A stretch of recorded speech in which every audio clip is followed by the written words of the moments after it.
What are your thoughts on Lyme disease? And what do I suggest for somebody who might have Lyme disease? I have been working with Lyme disease in Morgellons. Let's say I think Morgellons is associated with Lyme disease, and not only Morgellons, but there's many different undiagnosed conditions out there that I think the underlying condition is the Borrelia or Borrelia subspecies, which is contributing to the symptoms of Lyme disease or Morgellons.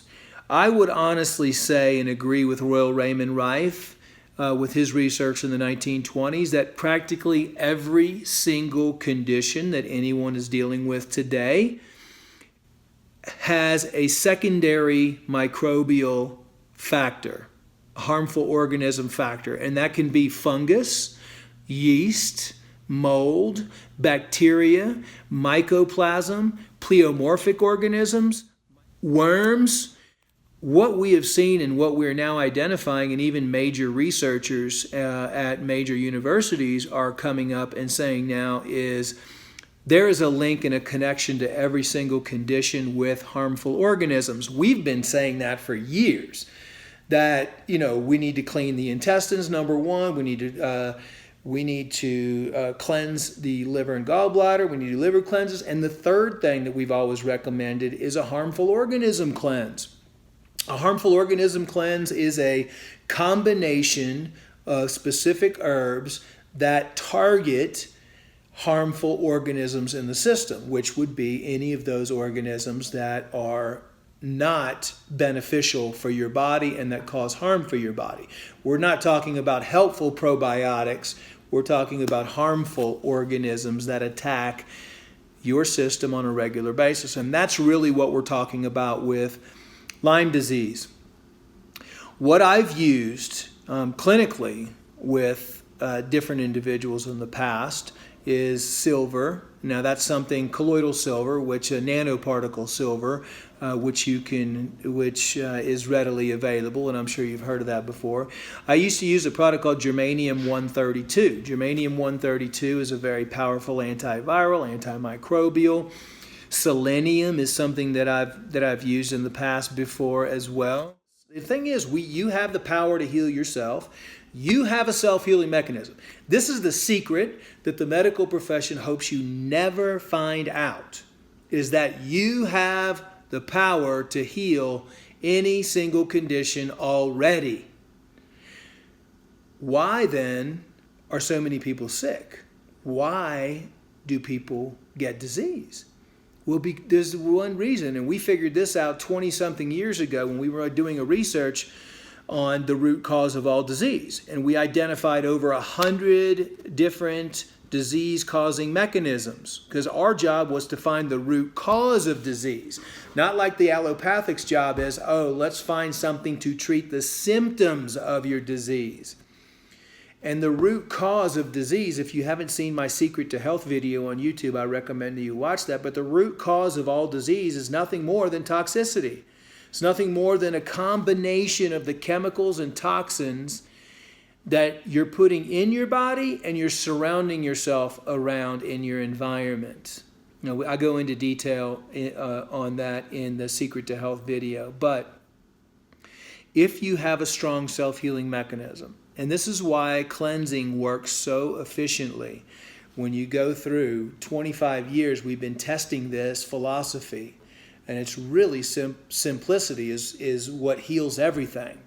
Is starting with an intestinal, everything happens in the gut, starts in the gut, heals in the gut, starting with an intestinal cleanser, and then moving on to good probiotics, then doing 3 liver and gallbladder cleanses, then doing a harmful organism cleanse, then doing a chemical and heavy metal cleanse.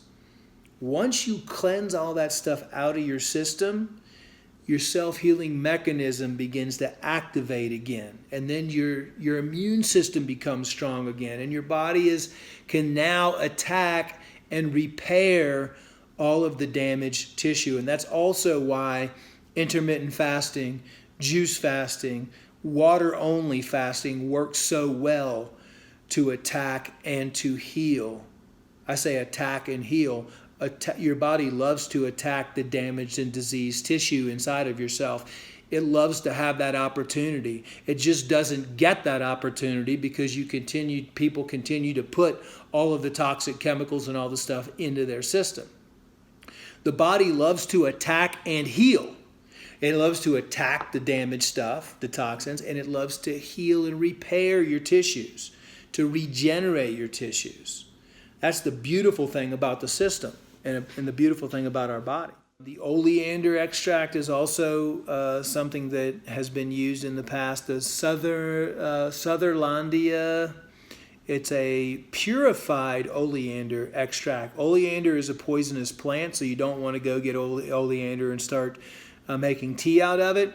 But this company has been around for a long time, and it's called Sutherland OPC, I think. Sutherlandia OPC. It's an oleander extract that works really well. One of my favorite things to use for harmful organisms, or at least the smaller that I personally use, is oregano oil. Oregano oil is just so powerful at attacking different types of harmful organisms. And I've talked to many people that have had some success and some great results using that with Lyme, and even Morgellons, which is kind of associated with Lyme as well. So make sure that you get a good certified organic type of oregano oil. What I've seen with Lyme is you have multiple side infections with other organisms like candida and yeast and mold and all these other organisms in conjunction with the Borrelia. So I look at it as an infestation. And so cleaning out as many of the harmful organisms as you can in the body is what I would do. I always have to say, I'm not giving any health advice to anybody in these videos. I'm not telling you that I have any knowledge on how to treat, cure, or diagnose any of these conditions. I just have to disclose that information to you. This is what I would do for myself if I had this situation happening. It's really sad that we cannot share things that work with people in this world right now. I think there will be a day that we will be able to do that, though. So some of the things that I've used in the past also for harmful organisms would be MMS. I really like the MMS and the MMS protocols, far infrared therapy. You can get pretty advanced with all the antimicrobials that are out there. But those are what I would do in some of the things that have worked the best for me over the years.